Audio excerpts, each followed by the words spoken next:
Hi everyone, I just want to start this video off with a big thank you. We have received a few donations via PayPal and Venmo lately. I want to say thank you so much.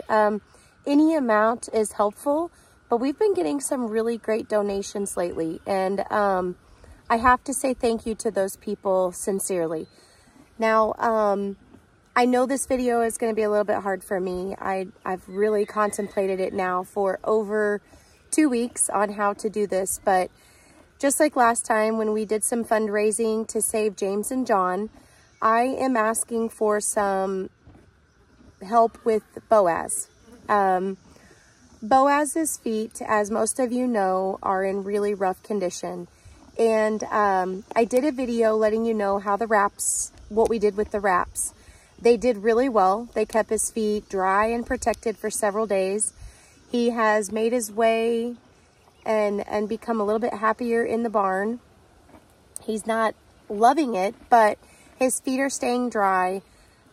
We do have Reuben coming tomorrow, and that is what I'm going to bring up, is that to have a pair of custom shoes made is going to cost probably about $250 or more dollars. And so we know that this is a lot to ask, and it's not anybody else's responsibility but our own, but we do ask you guys to consider it if you're able. Any donation amount, $5, $10, $15, it makes a big difference. We are going to try to get him a set of shoes that can take the pressure and the weight off of his heels in the front, and also to help distribute some of his weight in the back. I've had some really beautiful, awesome comments and suggestions on why abscess form. And I actually have some new minerals and things coming for him to help support more of his immune system and his digestion. There was one point made about sugars and starch in his diet, and it's pretty wild.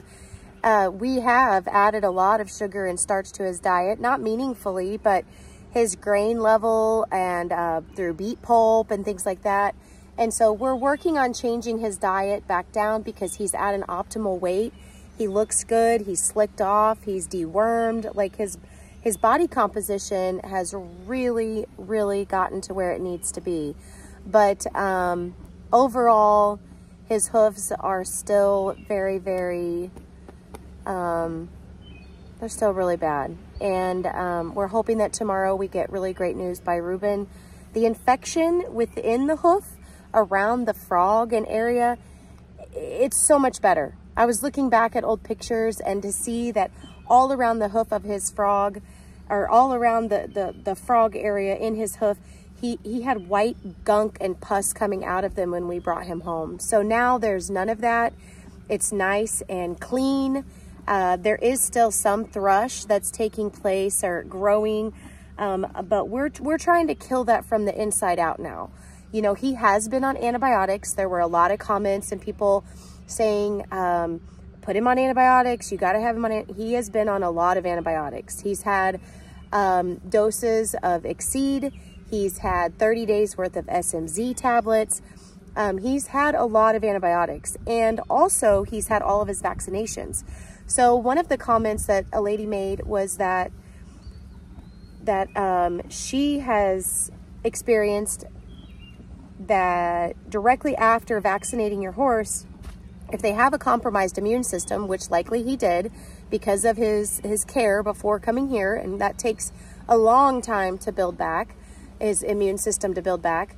But we gave him those vaccinations, which he's probably never had, and it caused the abscess to rupture. So in a way, the abscess had me really down and upset, but in a way, it's better. And we can move forward from here. And now that it's came through and it's ruptured and it's exposed, I've been able to clean it up and treat it. He's able to put more weight on that back foot. Also, another thing that I want to reassure everyone is Boaz is getting pain medication every day. So we keep him on a low dose. Sorry for the cars. I tried to find a quiet spot, but I don't have a lot of those today. The kids are pretty wild. They've been in and out because of the rain. But anyway, so I'm sorry for the cars. But he is on a low dose, daily dose of Previcox, or I don't know what the generic name for it is, but it's like Equinox or Previcox or whatever. So for horses, he is taking that, and it is helping him as well. We have started building him a nice little paddock where we can turn him out a couple hours a day. So he gets a little bit of green grass, but not too much. We're keeping him on a low starch, high fiber type of diet right now.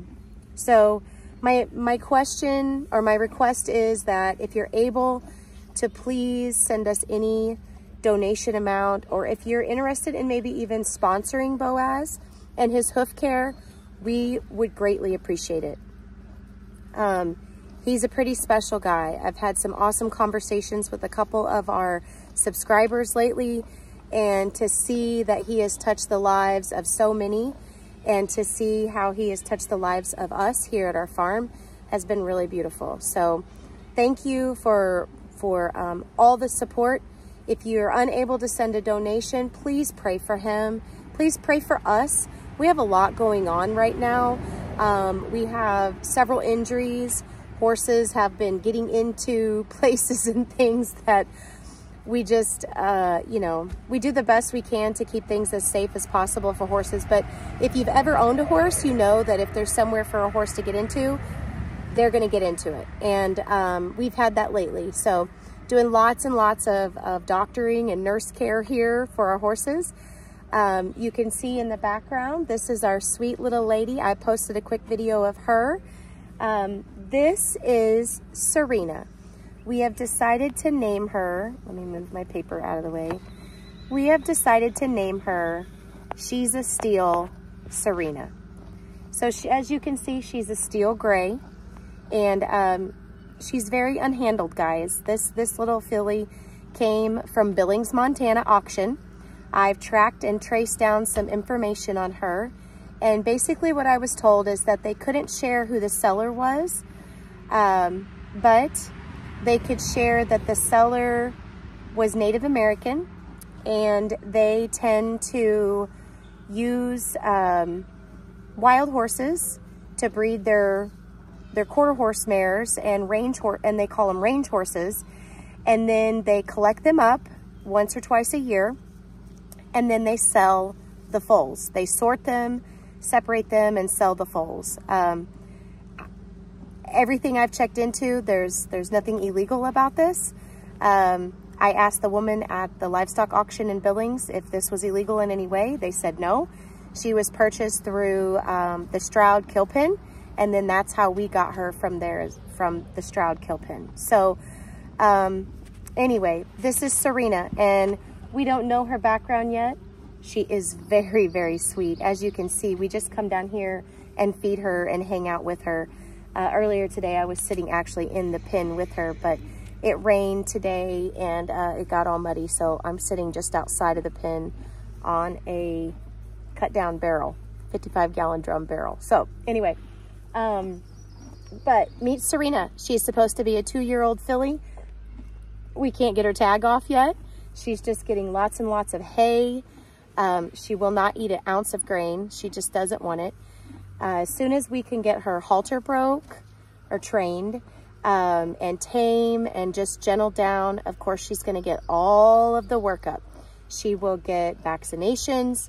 She will get deworming, several rounds of that. As you can see, she's very wormy. She is underweight. She's just not been handled. I think she's been left out on the range and was, like I said, collected up, caught, and then taken to a livestock auction and sold. So thankfully, the people at Stroud, I know a lot of people have rough feelings about kill buyers, and I know the cycle is very vicious in that aspect, but I am thankful that they did collect her, they did buy her and bring her to their facility, because I can get a horse out of Oklahoma better than and faster than I can out of Montana. So Montana's too far for me to go and or transport from. So with that being said, that brings up a couple things. I have teamed up with another rescue, and they are local to me. They're just about 45 minutes away. We work very closely on getting as many local auction saves as we can. And Wednesday, we have an auction coming up. So she is fundraising on her end, and I am going to be attending the auction to help again as much as I possibly can. So what happened before is I go, I check out the horses, I see who needs the most care and the saving, who needs to be saved the most, and I stick it out and wait till the very end. And those horses are the ones that sell at the end of the night. The last time, last month, I was able to get 2 horses saved, and it was 2:30 a.m. before that deal was all completed and done. So it takes a lot of work and a lot of effort, but I'm so thankful to be able to do it. And of course, I have awesome support of my husband and my children and my friends and my family that allow me to get to do this part in my life right now. So it's a big deal. I'm thankful to get to go do these auctions every month or so. It doesn't happen all the time, but it has lately. And, you know, if you have any thoughts or ideas on how to fundraise for us, we'll take it. Like, we're all about it. We have thought of different things that are local to help with donations, but the money that we get goes to all of the rescue horses. It doesn't go to any other horses. It doesn't go to us individually. We've had several donations for Serena, and that money is first going back into, I mean, we bought her. We paid privately for Serena because our rescue doesn't have any funds built up in it. But what I'm doing is I'm taking what donations have been made, and I'm buying her good quality hay, and I've got her vaccinations already purchased for her, so when we can handle her and get her tame and trained, and we'll use that money towards that. Also, it goes towards the other rescues, especially Boaz right now. So all of his hoof care, all of the dewormer, the colts, all of the colts that we've gotten this year out of the rescue mares, Clover and Belita. You know, those babies all get vaccinated in just a few months. So the money gets spent where it needs to be spent. And I just want to encourage everybody, or reassure everybody, that that's the case. You know, those that are able to donate, please do so. If you're unable to, pray for us, share our videos, watch them a few times over again, because we're still not monetized with YouTube. We're still pretty small. So I'm trying to get our watch time hours up. I'm trying to increase our subscribers. I know my videos are not super awesome, cool videos, but they're real. And I've had several people tell me lately how much they appreciate that they are real and they're honest, and this is who we are. The Elrod family is just out here saving as many as we can. And, you know, the intent is not to keep every horse. We just can't do it. We have 82 acres, but we also have our private horses, and we also have our cattle here. So, you know, there's only so much room that I have available for rescuing, and I'm trying to stay within my means with that. So we are going to rescue, we're going to rehab and retrain and rehome. So that is our intention. There will probably be a few along the way that we just get so attached to we can't get rid of. For instance, Clover, and for another example is Belita. So when I rescued those 2 mares, I just felt it in my heart that they would always be with us, and they are going to be. So they have now made their way here, and they'll be here forever. And I love them. They're such awesome mares. And we just can't wait to see what it's going to be like to get to actually ride them, because we couldn't ride them. We knew they were both pregnant pretty early on. Clover, it took a couple months because she had to gain some weight, but I just had a gut feeling. So we just didn't ride her but 1 or 2 times in the round pen, and then just let her be because she started getting a baby bump. So anyway, I feel like I'm rambling a little bit. My questions are, what are some great fundraising ideas? What would you guys suggest? Something that's just enjoyable for everyone. ways that we can encourage subscribers, viewers, people watching our video, all that fun stuff, our videos. My other question is, how do you guys feel about like t-shirts and hats? So I've been thinking about this and coming up with a cool design. We're trying to come up with our ranch brand. Not that we're going to brand animals, because that's not our intention. Like, we don't have any desire to do any actual branding on the animals. But we do want to have a ranch brand that we, as a logo, basically. I've been working on that, and it's going to be a play off of Elrod and the fact that we are a family of 8. So it's going to have an 8 and an E, or vice versa. So we're pretty excited, the things that are coming up, and I'm excited to hear what you guys have to say. Any ideas, any suggestions? I'll be reading the comments. I try to read, like, love, heart, every one of them that I can. I spend hours doing that stuff. So I appreciate you guys. I'm really sincerely thankful for the love and the support that we have gotten thus far. And if you see something or have an idea, let me know. But I'm gonna end this video for now, and just know that we're thankful. I'm sorry about the barking dogs. There's a school bus going by and it drives me crazy. That's Drover. And I'll keep you guys updated on Miss Serena here. She's pretty awesome. We're really excited. The night we brought her home, she was shaking in the trailer.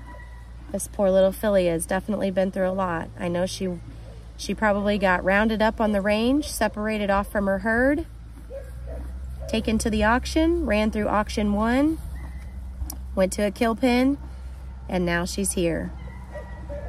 That's what I have been able to collect thus far. So she's pretty awesome. Wanna say hi, baby girl? Say hi. So I'm about 3 feet from her nose right now, and she's doing really well. We're pretty excited to see how she turns out.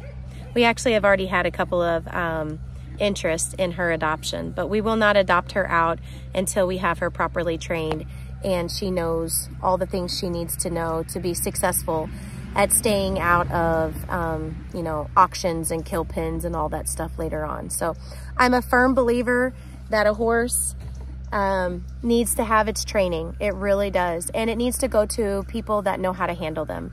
Otherwise, that is why they end up in bad situations. So I don't believe that every horse has to be some fancy pedigree or registered animal. Now, don't get me wrong, I have a few of those, but I don't believe that's the only way something can stay in good hands. Like, it's definitely important to me that they have a good disposition, a good training. That increases their chances of ever being brought back into a bad situation. So, increases their chances of not being put back in a bad situation. Sorry guys, I am really tired lately. We've had a lot. All the babies, all the rescuing, a dear friend, the other rescue that we're a big part of. I wasn't gonna really bring it up, but we unfortunately did have to put down one of the rescues that we saved last month. He just couldn't make it. And it's not from the lack of trying. He got all kinds of good care. He saw the vet. The prognosis was pretty poor, but we just kept trying until he laid himself down in green pastures and he couldn't get up anymore. So that all took place on Saturday, and I'm still recouping from that. I didn't have him long. He wasn't my horse, but I do feel like I was a big part in his rescue because I found him at the auction. I sent pictures to the women that were running the other rescue. We all worked collaboratively all night long to make sure that this horse, we had the funds to save him, and that we had I stayed late. I then ended up staying on my phone to do the online portion, like the bidding. And also then she worked hard to get him transported to her place, where she gave him great care. until his final days, and that was Saturday. So we took a part in that, and Todd did that. He's a pretty awesome man. He took care of Chief in a great way, and I have a great cousin that came out and buried him, and we gave him just a good goodbye. So anyway, this is a lot, and it's all over the place, but from the Elrod family to you guys, we say thank you, thank you, thank you. And keep watching. Stay tuned. I'm working on more videos every day. It's pretty wild, but they're going to be choppy, and they're probably going to be a little scattered, and I hope you guys enjoy them. Any ideas, any thoughts about fundraising, sponsorships, donations, selling products, things like that? I've got a couple of ideas coming up, and I'm hoping that they will come to fruition. So have an awesome Monday. Enjoy the beautiful day.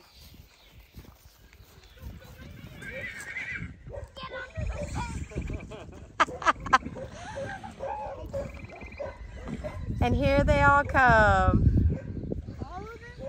So what we're doing is we're turning Bellita and the new baby, her baby, in with the crew. So we opened up our cross fence so that the mares could have both of these paddocks, because this one's a muddy mess, but that one's not. So we're gonna help get this one cleaned up and dried up. We're gonna get in here and scoop up all this dirt. But as you can see, Bellita and the baby are getting some freedom. We have not named this beautiful thing yet. We're still working on that. Let her go. Makes me nervous whenever we turn them loose. But over here, hush up, Drover. You can see Duke. Roxy's in here with them because she's still due to foal. Oops, sorry about that, guys. I've got hair follicles in my hand. But he's doing really great. We've actually already got him adopted. His new people have come and picked him out, named him Duke. So this is Clover's son, Duke. Isn't he cute? You guys probably, I haven't done a lot of videos of him in a while, but he looks like he's been rolling. Clover's doing good. Roxy's doing good. And then now here's Bellita coming in. Look at her move. Super cute little baby. Oh boy, here they all go.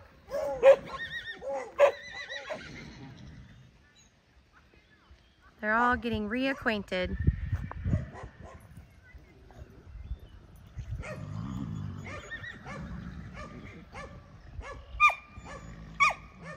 That's enough, Drover.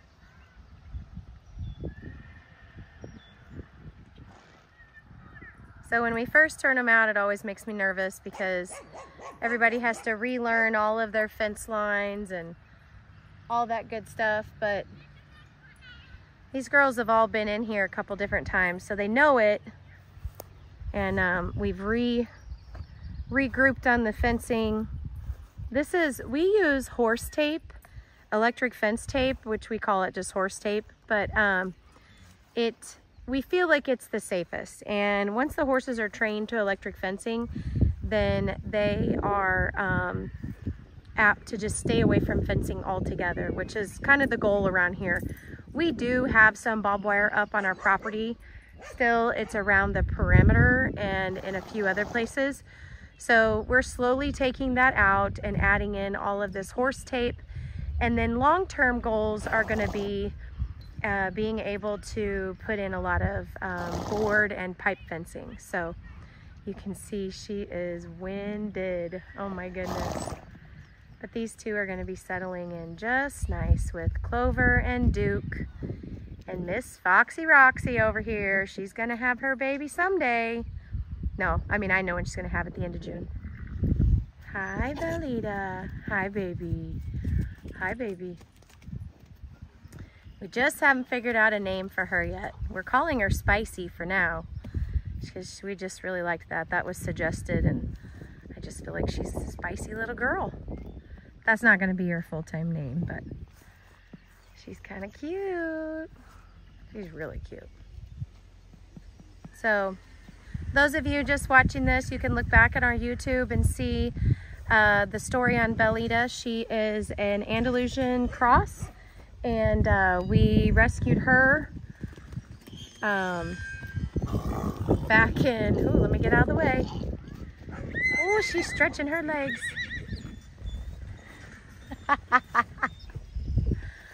She's an Andalusian cross that we rescued back in January, and she was pregnant. So we got her 2023 foal, which is Sombra down there, and she was bred and surprised us with this adorable little appy baby. Same thing with Clover. Clover was a rescue mare that we got out of Arkansas, and she too gave us a surprise baby. We suspected it, and of course we went and had them vet checked. So I say surprise in a loose term because we did go ahead and have them vet checked pretty early on. So, but this is Bellita and her filly, and Clover and her stud colt. Okay, so here's another quick video for you guys and your viewing pleasure.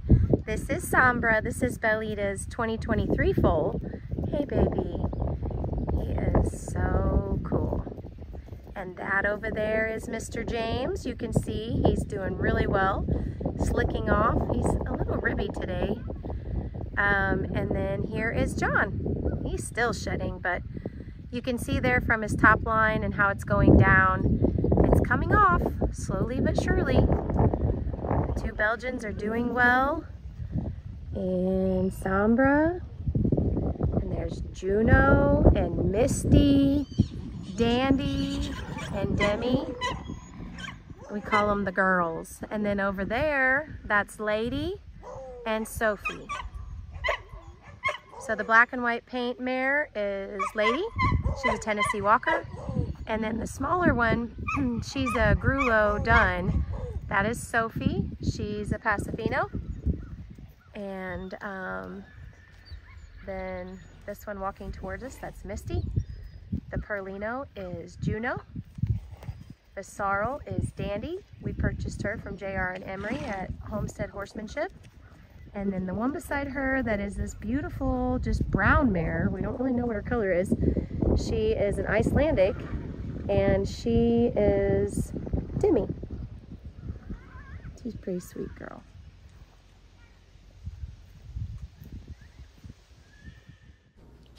Thank you so much for watching today's video. We really appreciate it.